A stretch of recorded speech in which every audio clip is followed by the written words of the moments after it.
What's up, crew? This might be the end of an era. I've always tried to give you the best POV footage that I can, and it has required me to make some personal sacrifices. And recently I've seen some things that have made me reconsider whether or not I need to continue making those sacrifices.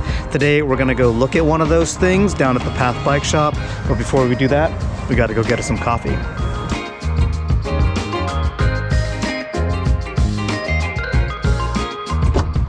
If you're new to the channel, my name is Alan and I am a long-haired, dark-skinned mountain biker in my 50s out here having rad days on bikes, and I share my adventures with you because I hope that whoever you are and however you are, you'll be inspired to get out there and have rad days too. So when I started filming POV footage on my mountain bike, it was all about taking a GoPro, putting it on a gimbal, and then mounting that gimbal, strapping that gimbal to your chest, which is about as awful as you imagine it to be. But it was the only way to get watchable footage in which you could see both the handlebars as well as the trail ahead and anybody you were trying to film and get follow cam of. People had been mounting cameras onto their helmets, of course, and trying to use their head as a sort of natural gimbal, but even then the stability in the GoPros at the time just wasn't really good enough, and you had to choose between angling the camera low enough to see what the bike was doing and losing the trail ahead, or angling the camera up, filming the trail ahead and not being able to see what the bike was doing and getting that kind of floating head feeling. So yeah, it was all about camera on a gimbal strapped to your chest. And this is something that Nate Hills has started. He can take credit for inspiring people like BKXC and a whole host of other mountain bike YouTubers, myself included. But then things started to change a little bit. GoPro came out with Hypersmooth, which gave us enough image stabilization to be able to now mount the camera on our helmets and have enough stability to give you watchable footage. You still had to choose between how much you saw the handlebars or the trail ahead, but at least it was watchable. And then, I'm not really sure who started it, but Seth from Berm Peak, he started popularizing mounting the camera to the chin bar of a full face helmet. The sacrifice there, though, is that if you're filming, you got to wear a full face helmet. And I film every ride that I do, and I want to give you the best footage possible, so I am always wearing a full face helmet. I really like the chin mounted angle because, in my opinion, it just looks more natural, it's more in command, and you don't feel like you're just sitting in the lap of the rider. Also, like, it's easy for me to film anything because I just look at it and the camera's pointed that way. And then I started seeing Daniel's footage. You should check the link in on the corner. Is that the... Wait, anyway, yeah, check the link because you can see his footage. He's been inspiring me to do something a little bit different. Daniel's using a GoPro with a max lens and then using that wider field of view and then mounting the camera under the visor of his helmet. And I've started filming like that and I love the way it looks. I feel like it's even more in command. You can see what the bike is doing. On jumps, you can really see what the bike is doing. And then because of that higher angle, you can actually see what the tire is doing in relation to the trail. And because of the wider angle, again, you can still see the trail ahead. So it's, you know, for me, it's really awesome. And then Fox, with perfect timing, comes out with the brand new Speedframe, which has features that are specific to mounting a camera under your visor. And so that actually might mean that I can start wearing half shells again and leave behind the era of full-time full face. And that's why we're here at the Path Bike Shop, because when I heard that the Speedframe was coming out, the new Speedframe, I texted the Path Bike Shop and said, hey, when is it coming in? They said they let me know when it was coming in. They put me on the wait list or whatever, and I got a text as soon as it came in. So now we're here and we're gonna go check it out, and hopefully it'll give us what we need to be able to start getting awesome POV footage.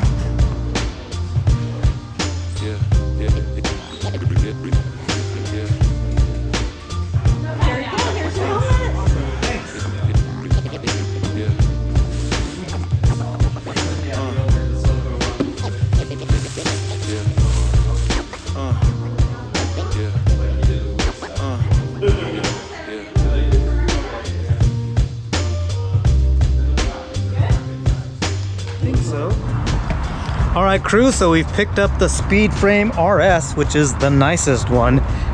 Yeah, I'm pretty stoked. I think we're gonna ride pretty soon here. We gotta do a test ride.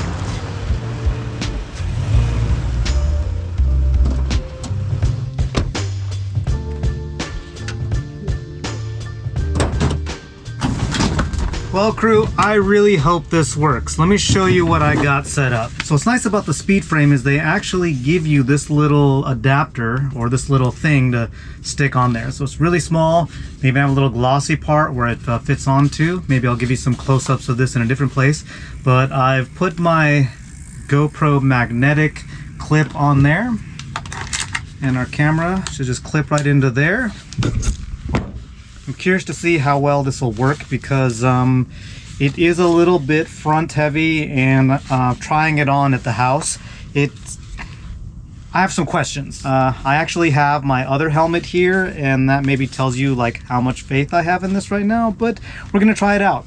As a note, if I weren't using the magnetic mount, it would put this up a little bit higher, which is maybe better, but I really kind of need to be able to pull this off easily because, you know, if it's attached to that, it's really hard to see the footage, and I need to be able to check my angle. So we're gonna run it like this. We're gonna do a quick lap, and if I'm not happy with it, I'm gonna come back down and switch helmets. But yeah, wish me luck. So I ended up dropping the visor down one level. I feel like this might put the camera like right in my eyes. I would like the helmet to be here, but I think it's gonna end up here. I don't know what I'm gonna do. We're gonna test is what we're gonna do.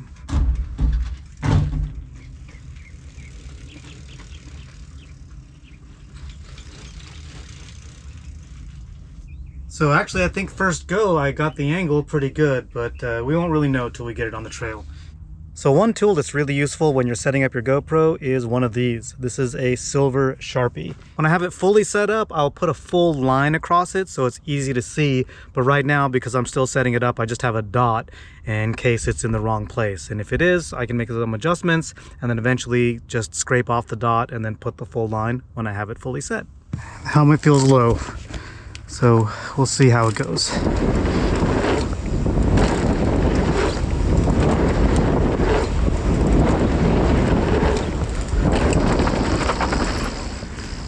Whoop, how's it going? Good. All right, well, the helmet felt pretty good. I felt like I could see. We'll see how the footage looks. I'm not loving that, like, this is choking me, so I'm gonna loosen this up a little bit and see if it'll still stay. But let's check the footage real quick. So the angle was a little bit high, so I've angled it down. Hopefully it doesn't hit the helmet too much, but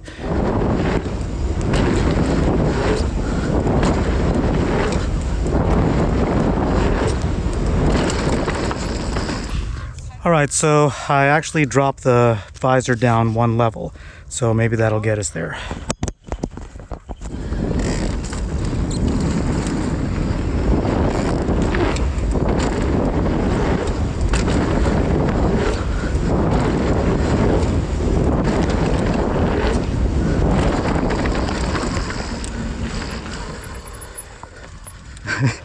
Okay, dude. Oh. First ride.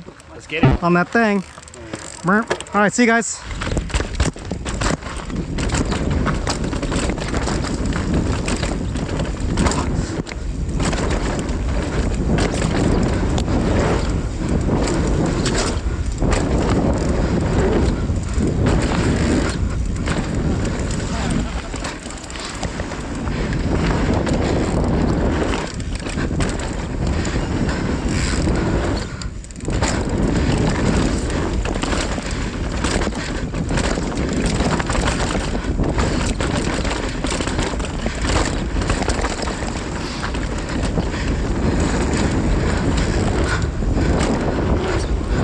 In case you're wondering, that's Destin Camp Trail in front of me right there.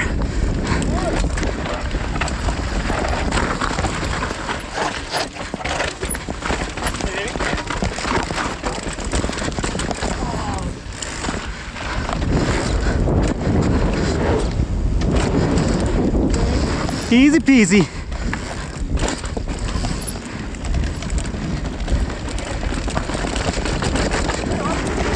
York! Oh God! That was cool. Dude, those rocks, they put in some work. Yeah. Like they're long. Good. Yeah. This would be tough with. I don't have to take my helmet off. Oh yeah.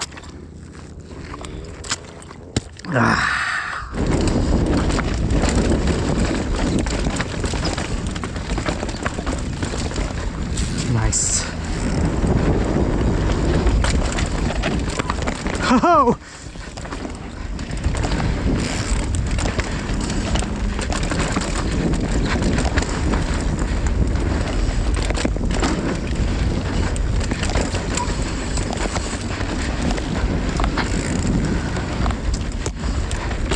Oh, nice. That's so good. Oh my goodness. Thank you, trail crew.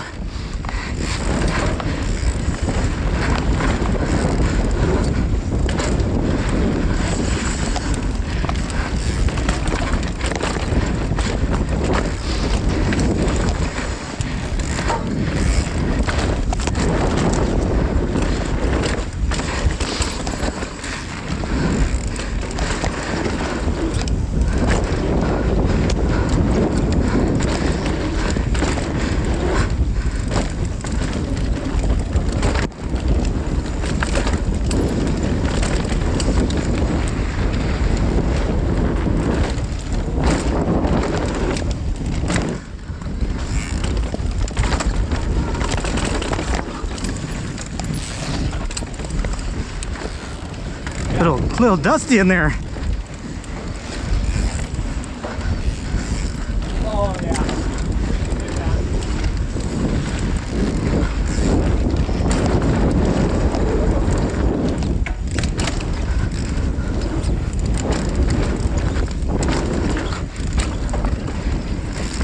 Oh, I thought you were coming with us.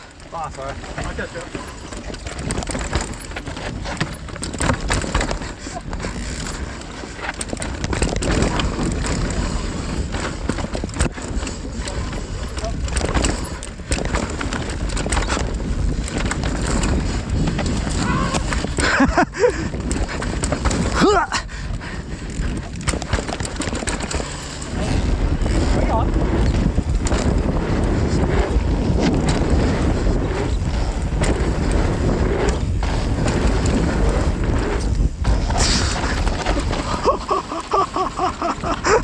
You're just checking brakes the whole time, huh? Yeah. I like it. Well, that was pretty rad. Running into Destin was cool, and I just generally had a pretty good time, which actually kind of gives us a little bit of a clue as to how I'm feeling about this helmet and camera setup. But I think we should probably go back to the rad cave and do our debrief. So I'm gonna turn you over to my future self. So yeah, I'm pretty stoked that with this helmet, I can get really nice POV footage while wearing a half shell. I don't have to continue being part of the full face full-time club, and I can just get some nice breeze on my face when I'm doing those not so gnarly runs. The issue that I was having with the camera hitting the front of the helmet, that was because I put the mount on a little too far back. There's a little glossy rectangle on there that shows you where the mount should go, and I thought I would be smart and put the mount a little bit further back and reduce the leverage. But that meant that I couldn't get the angle low enough while still having clearance between the camera and the helmet.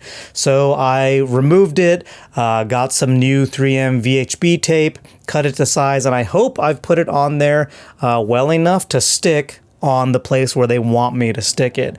I used the old trick of heating up the tape to get it to stick on there even better. That being said, it did come off pretty easily when I wanted it to come off. We're not going to be doing super gnarly rides on the half shell. We're still going to be using like a full face, and I'm still going to be using the visor mount for my full face stuff. This is obviously my DH helmet. I need to probably get an enduro helmet. Do I get an enduro helmet? I don't know. Now I'm kind of trying to decide if I'm going to like ever have like a full face enduro helmet, or if I'm going to be on one end of the spectrum or the other end of the spectrum. In any case, I'm no longer dedicated to the full face helmet. This is going to be for the gnarlier, chunkier rides, and I'm going to be using the Fox Speedframe for all my less gnarly rides and still be able to get good POV footage. I've considered the 3/4 helmets, you know, the ones that come down over your ears, and I tried it on. It feels okay, but I just feel like I'm wearing a full face helmet without the chin bar. In any case, I hope this has been helpful for you. Hit the like button, and if you want to see more videos from me, hit the subscribe button. Whatever you do though, get out there on your bike and have a rad day.